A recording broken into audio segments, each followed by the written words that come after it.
ఒక ప్రైవేట్ కంపెనీలో అసిస్టెంట్ మేనేజర్గా పనిచేస్తున్న రమేష్ తన సొంత ఊర్లో జాతర జరుగుతుండడంతో గ్రామ దేవతకు మొక్కులు తీర్చి మిత్రులకు బంధువులందరికీ విందు భోజనాలు ఏర్పాటు చేశాడు.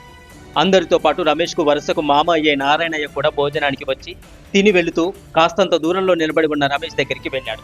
ఒరే రమేషు, మీ అమ్మ కనబడడం లేదే, ఎక్కడుందిరా అని నారాయణయ్య అడిగాడు.